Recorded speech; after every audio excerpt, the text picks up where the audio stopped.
we're going to need to figure this out faster than our adversaries on how to utilize LLMs coupled with agents, right, in order to advance mission as fast as we possibly can.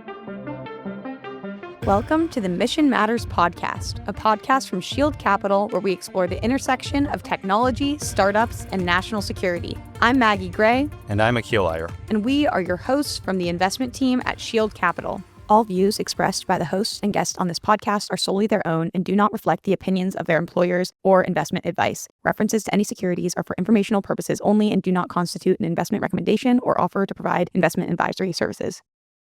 In this podcast, we discuss the technical challenges of developing and deploying commercial technology to national security customers, as told from the founder's perspective.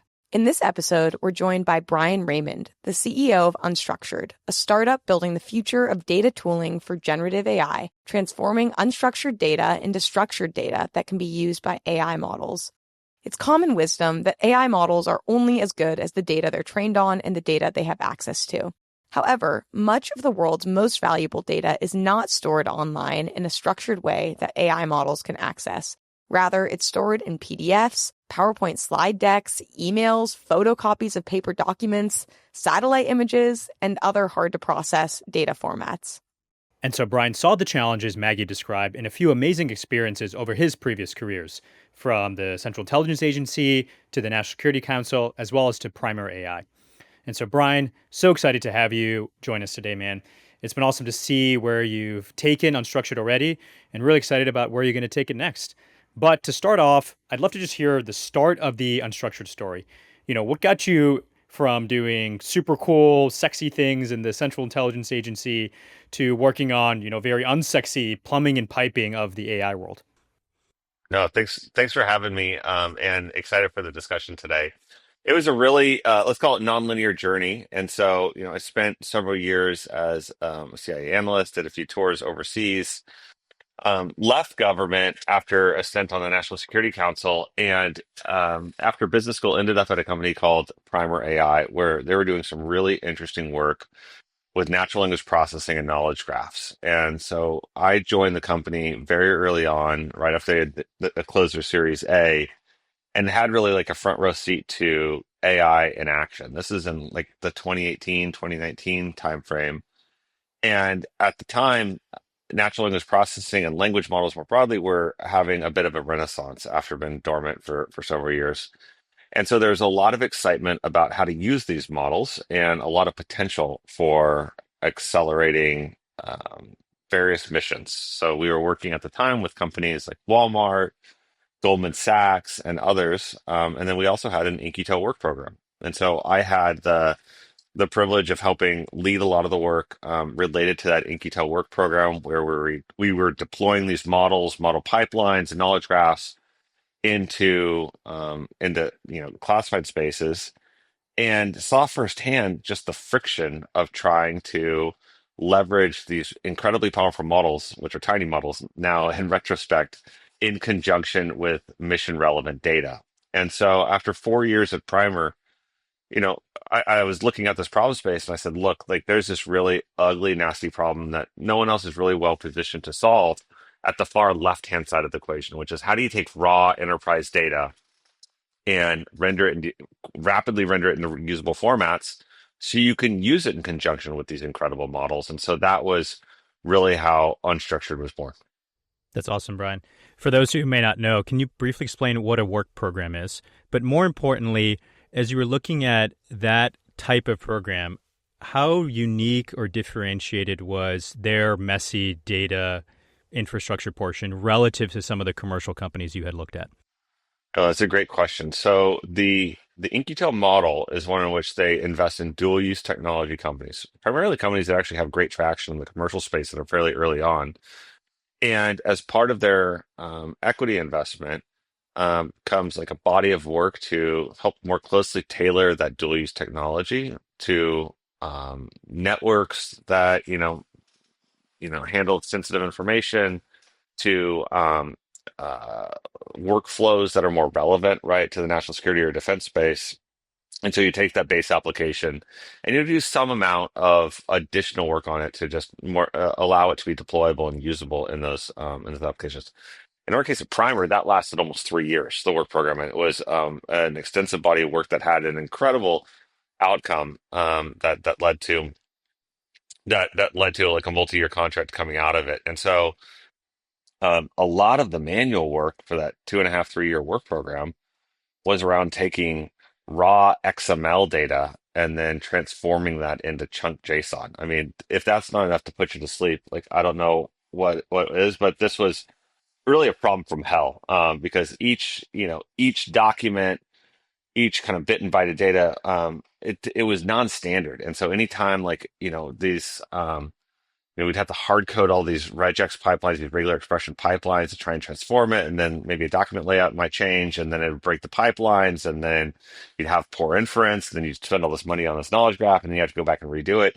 It was really a lot more manual than a lot of the magic around AI would lead you to believe. And so the good news with that, though, is that like that XML to JSON in this specific instance, everyone kind of deals with that. That's They right. deal with PDF to JSON. They deal with dozens and dozens of different file types to get it into the lingua franca for language models, LLMs, whichever it may be, which is generally chunked embedded JSON or Markdown or HTML. But in any of it, you need to render it into a canonical schema in a standardized format. Yeah, Brian, thank you so much for sharing that background on Primer. You've obviously been working in the national security space for a long time and been working at the intersection of AI and national security for a long time as well. So I'd really be curious to hear, when you started back in the government and at Primer, what was really the state of AI adoption within DoD and AI infrastructure within DoD, and how has it changed over the last decade or so to where we are today? Yeah, no, it's a really interesting topic because around 10 years ago, you saw um, natural language toolkit, NLTK, a range of other models begin to emerge, but it wasn't really until 2017 when transformer models were introduced that you saw um, the industry around this begin to explode, as well as the use cases that were reachable by machine learning begin to emerge. And so, shortly after that, Project Maven was formed, right? And you saw, you know, significant investments around object detection, image classification models. So really around computer vision, that sort of work.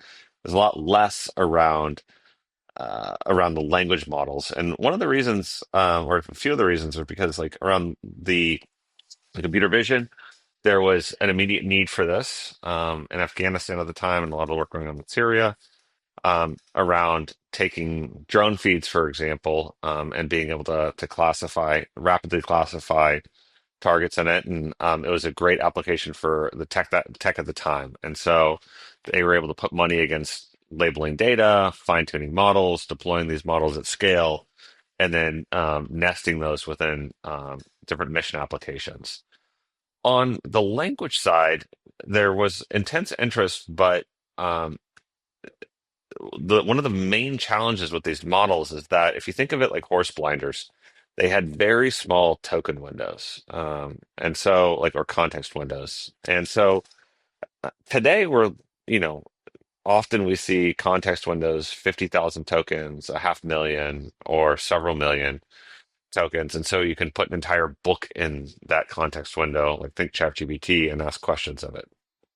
Back then the context window was around 15 to 20 words. And so what you were able to do with it was not really take a huge amount of data and then ask questions of it easily. Instead, what you had to do was structure that data using these models. So pull out like named entities or topics or do different classification tasks and then index all of that and then do Boolean queries against it. That is as slow and boring as it sounded coming out of my mouth right now, but like held a lot of potential for interesting things, right? And so the limitations on the models called like pre 2022 um, relegated a lot of the natural language use cases to really interesting like proofs of concept, but that weren't necessarily scaled in the same way that these computer vision use cases scaled out of Maven and across the DoD. So then what are some of the different ways you're seeing people in DoD actually adopt AI today? And what are some of the big use cases that are popping up that are delivering real value to end users? Well, it's been really, I mean, we're about 2.5 years right into the LLM, generation of machine learning, right? Or this most recent epic. And ChatGPT was released in November of 2022, and then in this, first half and throughout 2023, industry as a whole, as well as like data scientists and government, started to try and understand, like, okay, how could we use this to engage with our data in new and interesting ways? And so, a new term has now proliferated: RAG, retrieval augmented generation. I believe like the first RAG deployment was done in January 2023, like 2 months um, after ChatGPT was released on a classified network. And since then, most of the use cases have been um, knowledge related. So really accelerated search, right, as well as some light levels of automation. Some of the things that like hindered adoption, at least from 2022 through call it the end of last year, were one, the political climate. There was huge amounts of anxiety with among the previous administration at the highest levels of the government with adopting kind of a forward-looking Gen AI strategy. Instead, there was a huge amount of effort to study it, to measure risk, to mitigate risk, rather than operationalize the usage of it. What that resulted in was a proliferation of bottoms up initiatives. And if you go on LinkedIn any day, you see lots of discussion on this, but you see Nipper GPT, Camo GPT, Soft Chat, as well as a range of other applications across the defense space that are all aimed at like bringing your data to these models and being able to not only query it but hopefully help summarize it, automate it, maybe draft new knowledge products in the process. That that really defined, I'd call it like 2023 and 2024. The limiting factors there was model availability, GPU availability, as well as budget and support among service chiefs, COCOM chiefs, and others, which really wasn't there. So you saw just lots of 1,000 sprouts kind of spring up from um, enterprising units across the landscape, using open source tools as well as what limited kind of commercial tools were available. Yeah, so on that topic of where people are really seeing success adopting this technology in DoD, what would you say are some of the unique challenges of adopting this technology within DoD compared to just a traditional enterprise? And where are there similarities in those challenges? Sure, I'd say the use cases are almost indistinguishable, right? From what we were talking about around like chat your data type applications to trying to, we'll talk more about this later, deploy agents across your data in order to automate, go from kind of copilot to autopilot in a lot of use cases. That's similar. What's different is that DoD is great at buying, call it solutions, right? They're not great at buying infrastructure. And so if you go work with an investment bank or, a large, CPG company, Fortune 500 of any case, the way that Gen AI has unfolded has been the CEO told the CIO or the CTO or the chief data officer, we got to go figure out Gen AI. And somebody got, made the Gen AI czar back in 2023. And then the Gen AI czar cast about for use cases across the organization. And like big companies typically have between like 50 and 100 use cases that they identified. And then what do? They put resources across those. And so they'll resource them with people, they'll resource them with compute, with models, with data. And then they'll graduate those that have the most potential into production and then scale them, right? And so you have a CIO who's got a relationship with one of the hyperscalers from a cloud standpoint. They have a relationship with Anthropic, OpenAI, Google Gemini, whatever it might be, right? And they're able to make those infrastructure investments that are required to vector resources across lots of these use cases. Um, in contrast to that, in the federal space, especially the defense space, you do not have that. You do have cloud contracts, right, with models that are riding on those, but you don't have CIOs who have directives from service chiefs to go find those use cases, provide them with compute, with models, with data, with support in terms of human capital in order to identify which of those is going to hold the most promise against mission sets. Rather, what's happening is that they're using SIBRs, they're using $5-10 million contract vehicles, they're using individual like seat licenses or having individuals buy tokens to utilize open source or more universal kind of like DIY, do it all kind of like platforms in order to try and like work their way up.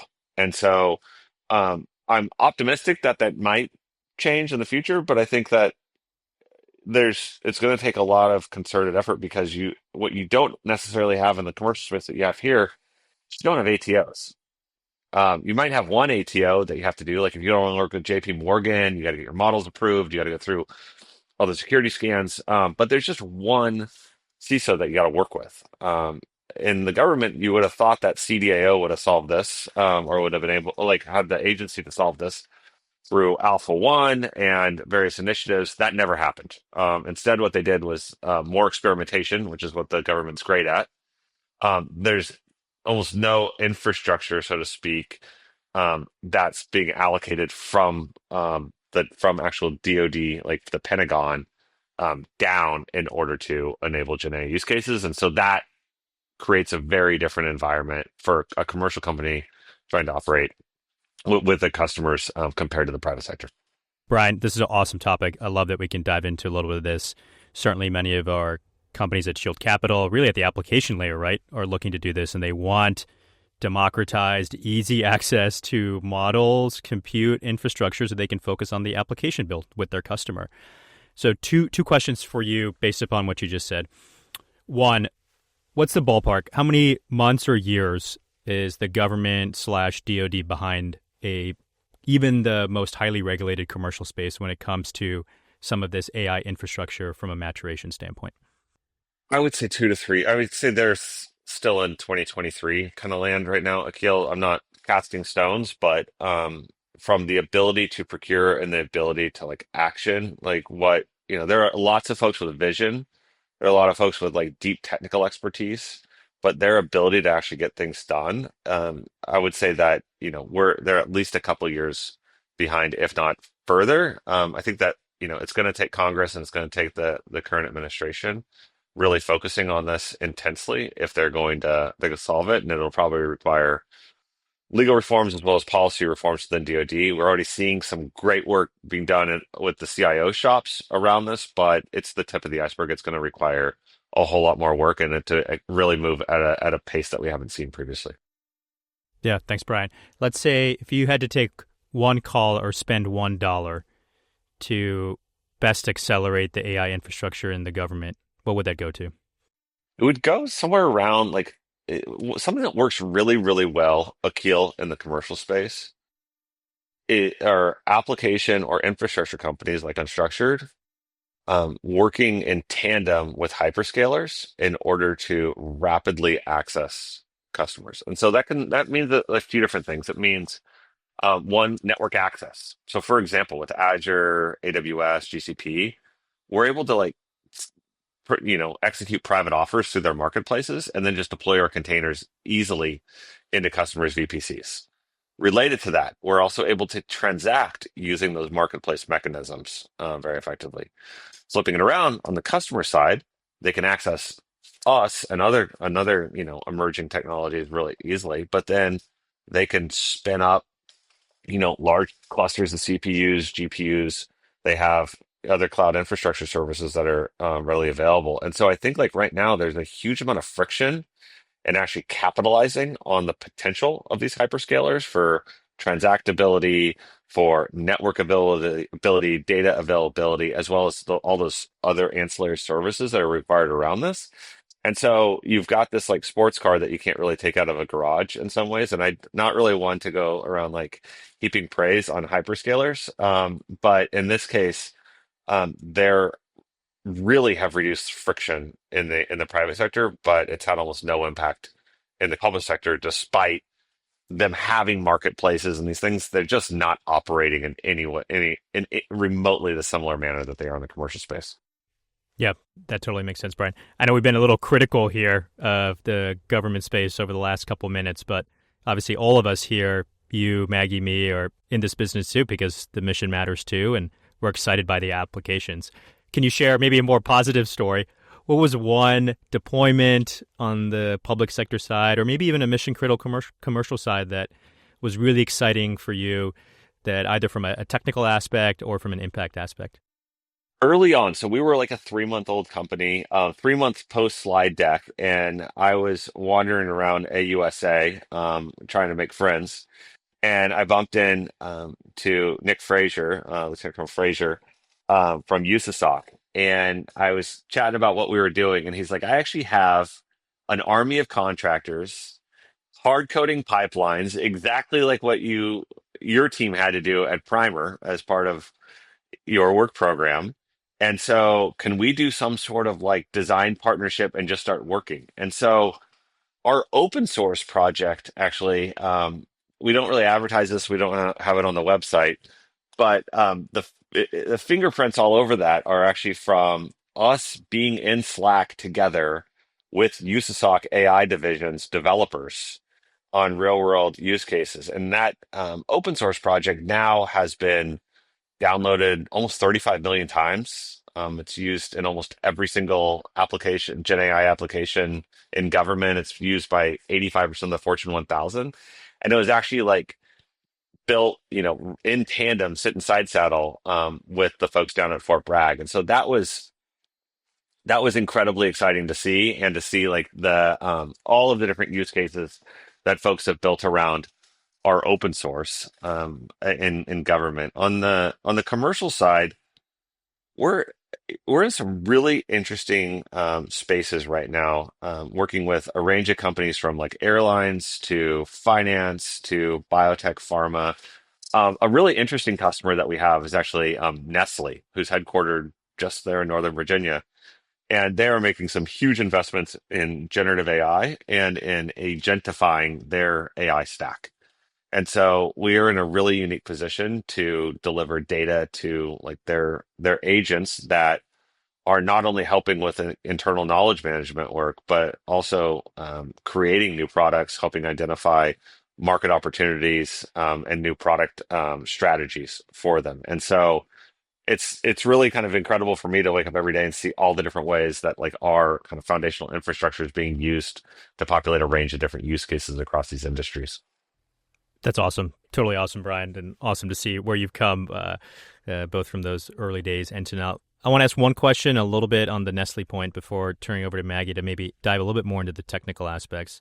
And that is maybe a broader question. Nestle, how are they thinking about the return on investment with something like this? I would say a common thing, what's almost universal among the use cases on the private sector side is that it's almost all productivity focused, right? Because you could focus on driving revenue, or you can focus on being more efficient with cost centers. And so they're doing some really interesting work around procurement and legal. They're doing some really interesting work around research and development, and utilizing generative AI to deliver near-term returns in those areas.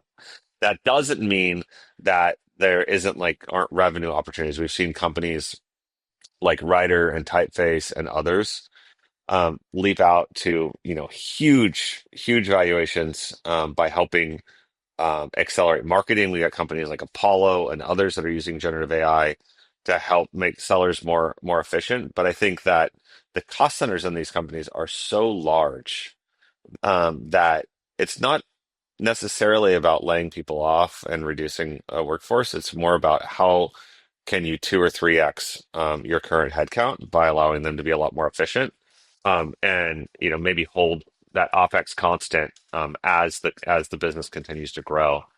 Um, and so like that's something that's very similar across. There isn't like a really a revenue side, I guess maybe tip of the spear type stuff in defense, but we're working with some of the testing centers, for example, that have to that as part of their work, they're responsible for putting together like incredibly complex deliverables packages to higher ups as they're testing munitions or different aircraft, whatever it might be. And so, and those R&D type centers, right? They're so manual, they're so paper focused that they're really ripe for disruption with generative AI, and you see a lot of demand coming from that as well.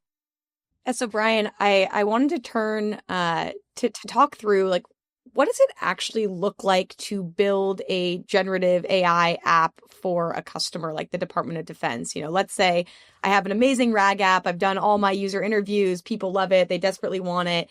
I want to be able to chat with my documents. And maybe some of that data that I want to be able to chat with is classified. It's going to have to be deployed on classified networks. I guess my first question on that, what does it actually take to get that data I want to chat with in a state that it can be used by this model?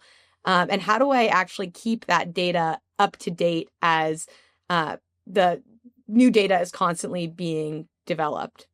Yeah, it's really kind of the central question right now, and there's a bunch of different approaches or strategies that you're seeing kind of play out in the space. And so you have companies like us, right, where we're selling a piece of infrastructure alongside us. We're doing, the normalization, the extract, transform, load of that raw data. And then we're doing a baton pass to a database, typically like a graph or a vector database. And then there's a framework typically utilized to orchestrate between an LLM and that data that's in that external memory and that's being continuously updated in order to deliver that capability. And so in that case, this is invest like large investments by data teams, usually like data engineering teams, as well as cloud infrastructure teams who want to kind of own each layer of the cake. They want to own the data. They want to own the data structures. They want to own the data storage, right, and manage that.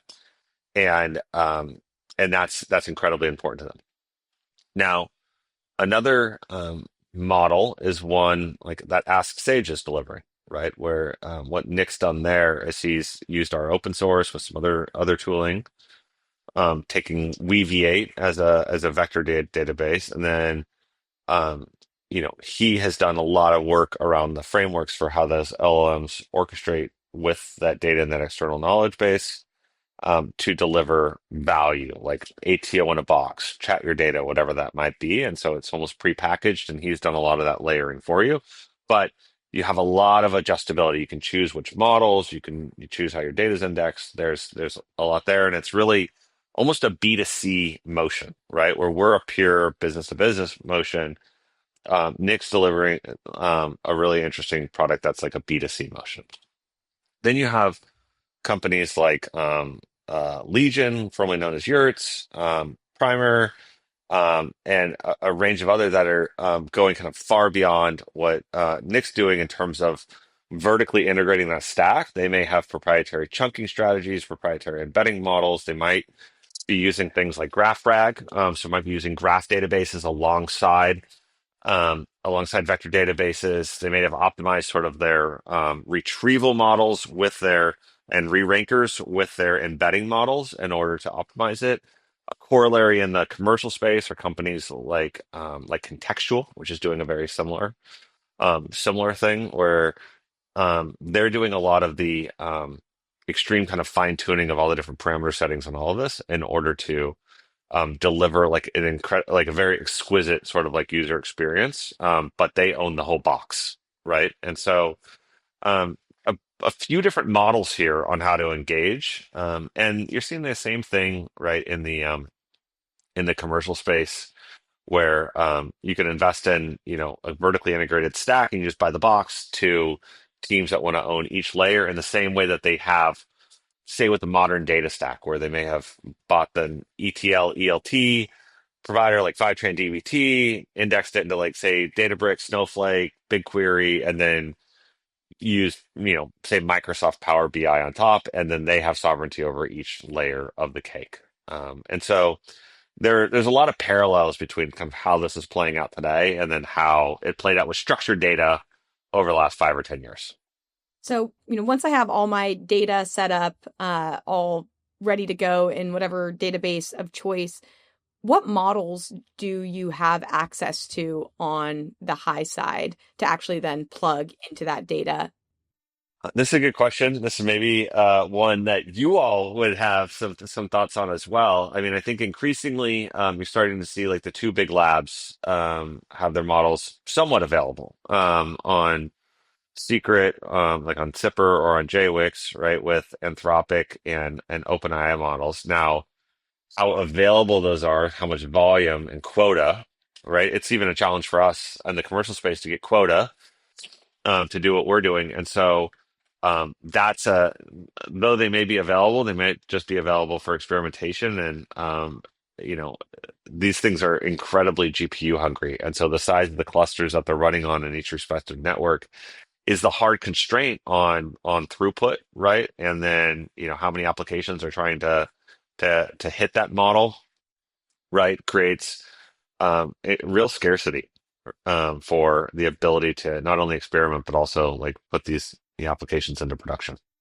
And then what is the state of compute hardware that's available on the high side for, I guess, both storing this data in these databases as well as actually running these models? It really depends, right? So there's been, there continues to be investments in GPUs, but there's a big but, and the but is you have federated networks, right? And so, some that may be available to the Navy or might be available to Air Force or to NSA doesn't necessarily mean it's available for your application that's for, an Army PEO, right? And so, um, the total number is growing, but it's incredibly federated. But then also comes back to an earlier point that we are talking about, which is like, where's the budget for that coming from, right? And so is that, is there a CIO shop that's creating budget and allocating it? I hear lots of stories about different units or wings that, want to go and use it, but then they need to have a minimum commit, to a hyperscaler of say $1 million over 12 months for, some fixed kind of, set of nodes.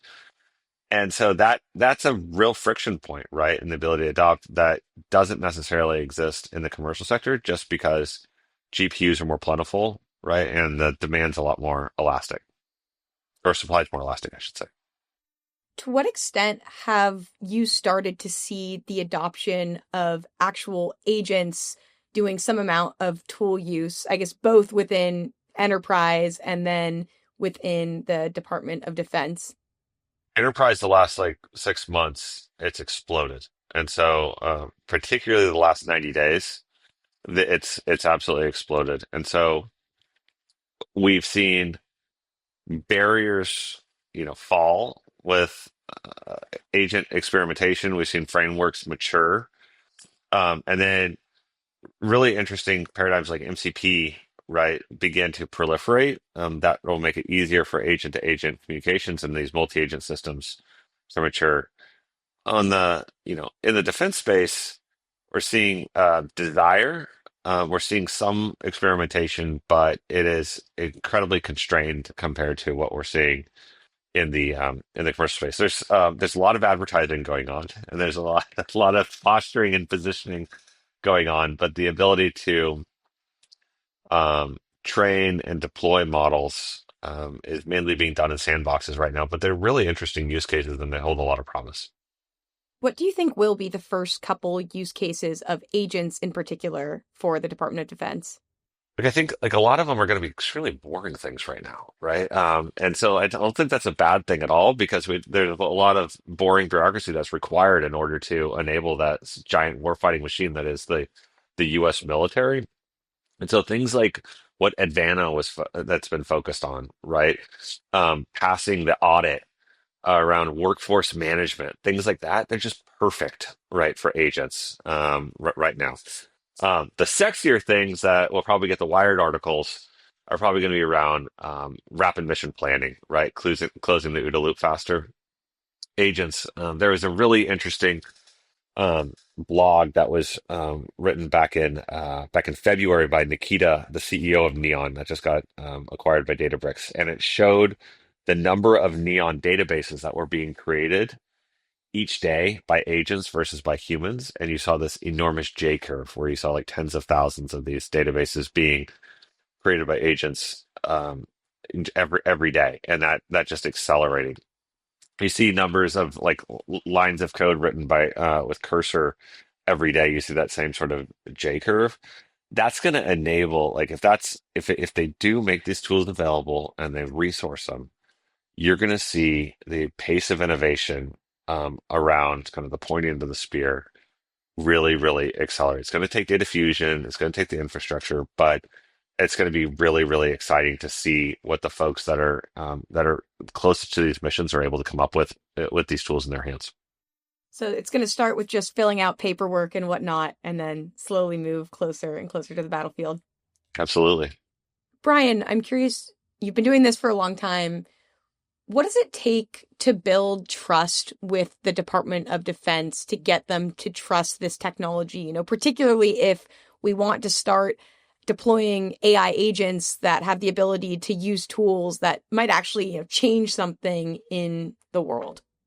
Right. I think that like a lot of the senior leaders, it's not that they're distrustful necessarily today. It's that um, what they need to be able to buy is a capability, and that the department's not really well positioned, and the capital markets aren't really well positioned either to deliver capabilities for them. And so, like, let me talk about that for a second. So, with contrasting it with like the commercial sector we talked about earlier, they'll have some 50, 100, $500 million a year commit with a hyperscaler or a multi-cloud strategy.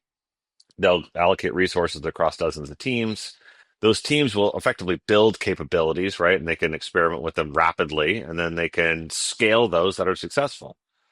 In contrast, in the defense space, you have that sort of with Sibers a little bit, and something with like with these other various kind of funding lines, but none of them are large enough, right, in terms of like a critical mass of funding in order to actually demonstrate the capability. And it takes so long over the period of performance of these things to deliver it that what it does is it incentivizes capital markets to fund like defense tech companies that will package everything up into a bespoke capability, right, that they could then go sell. I think Vannevar did a great job about this. Vannevar's done this.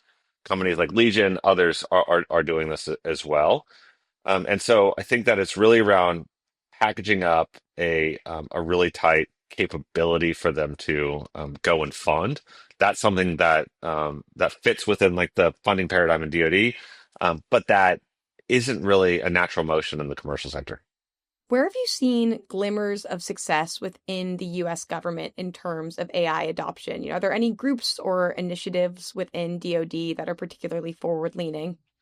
I think most of it these days, at least from where we sit, which is like primarily around natural language data, um, Army, Air Force, and Special Operations. We're not seeing as much yet from Navy, from Space Force, from the Marine Corps.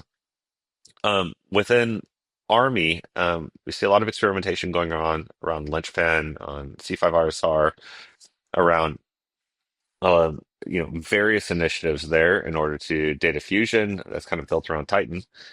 On the Air Force side, you have so much technical talent spread across ACC, AMC, AFTC, Air Force research labs, that what you've ended up with is like a huge amount of experimentation. And from that, they've sort of begun to develop really tight theses around where they think they're going to be able to accrue value and go out and start getting tools that they want. And then with SOCOM, really around the teams at Fort Bragg around Army Special Operations Center and their AI division, they've been a leader from the beginning on this, at least a partner with us. And they've, I think, been a leader across the Department of Defense and Fraser in particular, demonstrated incredible technical depth, but also that initiative that you really see and you expect from SOCOM to move quickly and to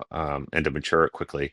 And so those are really the kind of three areas that we're seeing the most pull from these days. What do you think has made those organizations successful, and what can the rest of the DoD and U.S. government learn or take from those initiatives? Yeah, I think on the SOCOM side, it's you resource, you empower really hard chargers, and you set sort of aggressive goals, right? What they had there, though, was they had compute, they had network, they had data, and they had human capital. And those are like the four things, right, that we were talking about earlier that are needed to be successful in the commercial space. And General Braga and then others later on really made it a priority to resource that. And so that created set the conditions for success.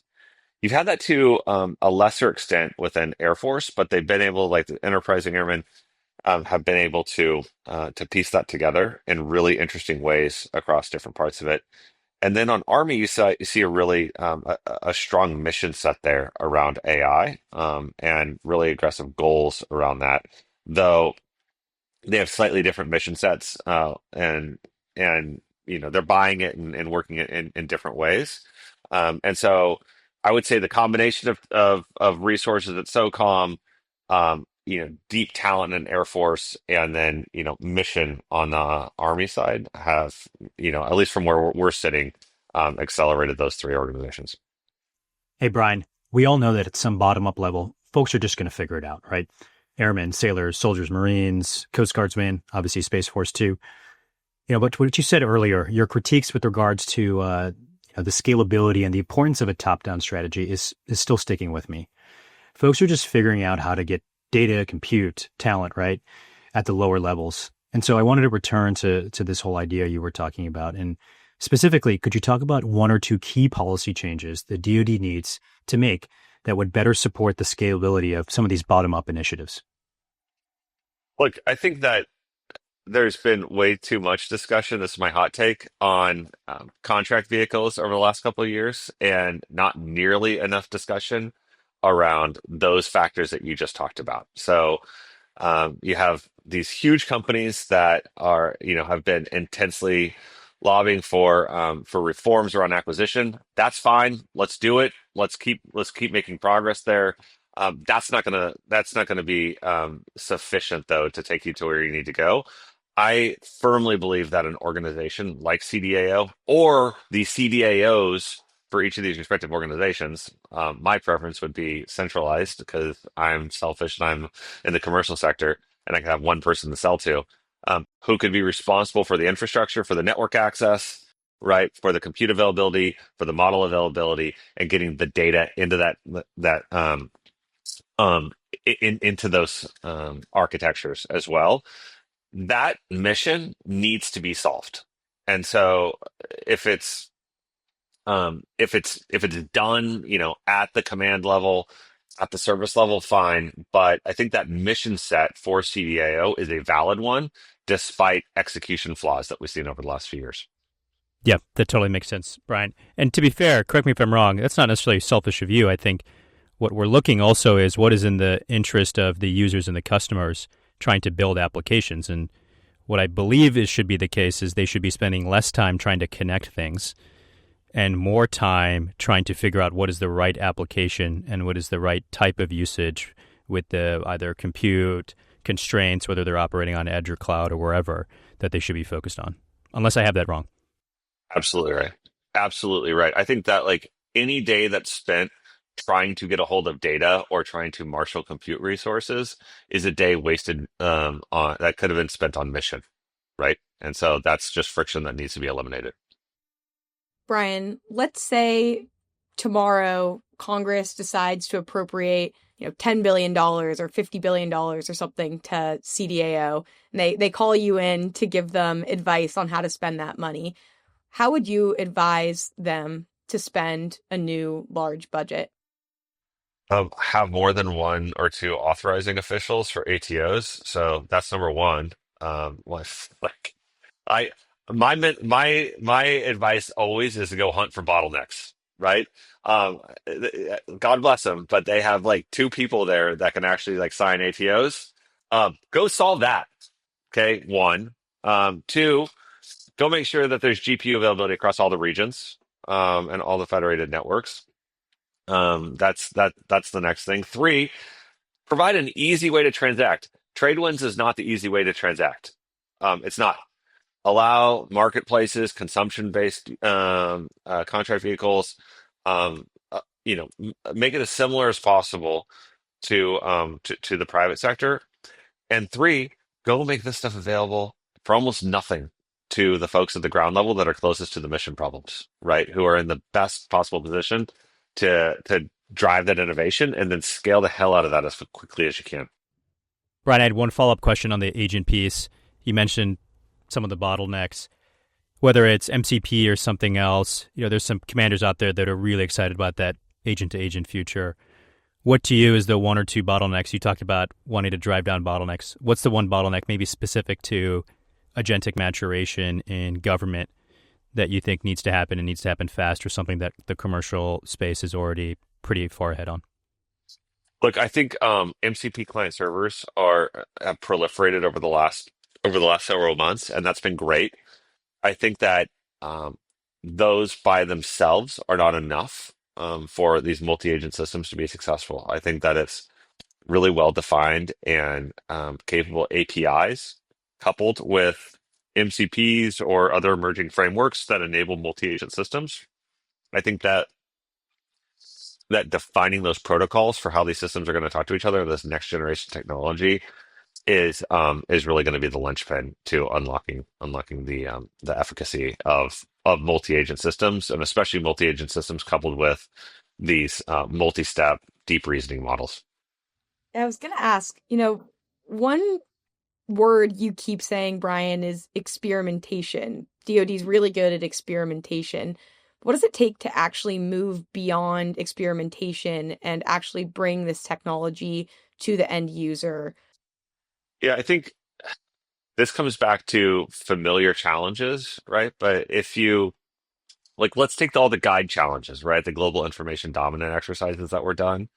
You're able to find sandbox network environments. You're able to get sandbox data. You're able to have it for a finite amount of time, and you didn't have to worry about changing people's job titles or upskilling folks that had been doing manual processes. And so, if you want to actually scale these things, right, you need it to be on real networks. So you need to solve ATO problems. You need to have it be on real data, and you need to be able to have someone that's sufficiently invested in this that they're willing to upskill their workforce. And so in the private sector, we've seen really a few phases. We saw a proliferation of proofs of concepts with GenAI, then a consolidation of those that they were going to go scale, and then everyone thought, okay, the next phase is actually production. Wrong. There's actually like this third step here in a four-step act that folks didn't really anticipate, which was they needed to go and rethink all of their people ops. So what are the, job criterias? What are you actually doing? What are the processes inside these organizations so that they're actually well positioned to capitalize on these tooling? Otherwise, you just have a cool app that sits idle and isn't effectively utilized. That requires top-down um, cover, top-down pressure, right? And top-down resources if you're going to actually make that happen. And so that's actually a really critical step here is you got to have the data, you got to have the network, you got to have the models, but you also like these are actually humans that are using this. They're using it to accomplish a task, right? And you need to think deeply at an organizational level with you know how you're actually shaping those job functions and those processes so that you can actually capitalize on these tools. What are some of the most common mistakes that you've seen startups make when trying to build and deploy AI for the Department of Defense? The most common mistake is to get sucked into abandoning dual use technology. And so it's really, really easy to land some initial contracts and to end up as you know a software vendor that has loose, if any, product market fit in the commercial space, but great product market fit within, one particular part of one service. And so, like, that is a very easy kind of trap to fall into. Now, there are companies that have done that and done it incredibly well, but I could probably count them on one hand. Like Vannevar is the most recent, right? They've crushed. And so, like, a tip of the hat to Vannevar for doing that. That is very, very difficult to replicate for most others. And so I would the rule of thumb that I tell a lot of the other CEOs that I talk to about doing business in this is like if you can maintain a single unified code base for your commercial clients and your public sector clients, then you're on the right track. Now, if you're forking it and having to Frankenstein things, um, then that you should really take pause and think about the scalability, like one, the speed and breadth of customers in the public sector that you can actually go sell to versus the commercial space. Because public sector is a great place to land. It's a great place to steer a mature business. Um, my opinion, it's an absolutely horrible space to try and scale a venture-backed startup. What would you say is your most controversial hot take about AI and or AI infrastructure? I'm not sure if I have hot takes here, other than I would put myself in the extreme optimist camp around agents and about how quickly agents are going to be useful. And and so like while I'm optimistic about the tech, I'm also worried about what that portends in terms of competition. And I think you know, it's we should utilize it to drive innovation and drive productivity increases as fast as we can. You could bet that the Chinese are going to be using that as well for offensive purposes. And so I think that this warming that we've had between DC and the Pentagon in particular, and then Silicon Valley, like I hope that continues. I hope that deepens, and I hope that that accelerates because we're going to need to figure this out faster than our adversaries on how to utilize LLMs coupled with agents, right, in order to advance mission as fast as we possibly can. I love that optimism, Brian, and where the things are headed from an agent to agent collaboration and the AI front. I know you have some pointed critiques, but I know they come from a place where we want to make the ecosystem better and we want to advance against the global competitors. Speaking of global competitors, Brian, where are we vis-a-vis the PRC, others? Obviously, plenty of news around there about R1, DeepSeek, etc., but you're seeing it also not just from the model stack, but from the infrastructure stack. Look, I think that there was a broad consensus in 2023 and 2024 that we had a fair lead here in the US, that sanctions on GPU availability were effective, and that we were in a pretty good spot. I think that we have a very different view of that here in Q2 2025 now, and that from a hardware standpoint, the Chinese have effectively circumvented most of the sanctions and are actually building domestically, or cultivating domestically an incredibly advanced GPU manufacturing capability. Second, from a software standpoint and model training standpoint, the only thing that we have over the Chinese at this point is momentum, right? It's the speed of innovation. And so I think that it's absolutely critical that we support our labs, or that we support OpenAI, that we support Anthropic, Google, Meta, and others, and continue to innovate as rapidly as they have. I think that that's the only real advantage that we're going to have that's going to be potentially durable over time is the speed of innovation. And I think that we're focused on the right things right now, which is going to be electricity really. It's going to be power generation, right? As well as um, making sure that we don't stifle innovation through excessive regulation of this industry. Awesome. Thanks, Brian. Brian, we're coming here to the end, and I want to focus on you and your company a little bit as we close out. Maybe to first ask, what was your biggest surprise going back to when this was on the drawing board napkin table in terms of building Unstructured since then and to now? Yeah, I'd say I didn't. I'd like to think that I anticipated, but I didn't anticipate ChatGPT launching 6 months in. So here we were, fall of 2022, us just groveling for GitHub stars. And then ChatGPT drops that November and demand explodes, right? And so from a timing standpoint, it was, we were really fortuitous. I'd say on the flip side of that, it was moving so fast during that period of time. Like every week, it seemed like the technology was changing.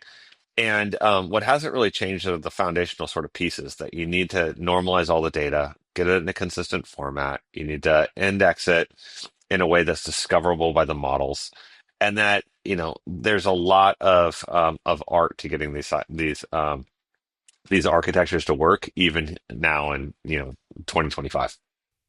Yeah, thanks, Brian. It's been awesome to see the journey you've been on. Where is Unstructured going from here? What are you looking to do in the next couple months? Who are you trying to bring on in terms of awesome folks? Would love to hear a little bit about where that's headed. Sure. I'd say like, especially within the last quarter and a half, the market has really matured. And so we're receiving a lot of inbound now from, Fortune 100, Fortune 500 companies that now are looking at their data, GenAI data strategy and looking to normalize. And so we have, call it like a couple dozen really challenging and ambitious deployments that we're working on as we speak that I'm really excited about. And then we're doing a similar thing within the DoD, across the DoD. And so, from, a talent standpoint, a lot of this comes down to really phenomenal engineers, right? That understand the customers, that are incredibly capable in their respective kind of fields of expertise, and that can move at the pace that innovation is happening today. And so we're, looking, we expect to grow significantly over the back half of this year, and are really excited for, what the future portends. Awesome, Brian. Thanks so much for being with us today. Always great to get your insights and have some conversations and see you be able to do some awesome stuff, again, both in the commercial space and in the government space. And we look forward to continuing to see that grow. Thanks, team. Hey, everyone. Thanks for listening to the Mission Matters podcast from Shield Capital. Tune in again next month for another conversation with founders building for a mission that matters. And if you yourself are looking to build in the national security space, please reach out to us.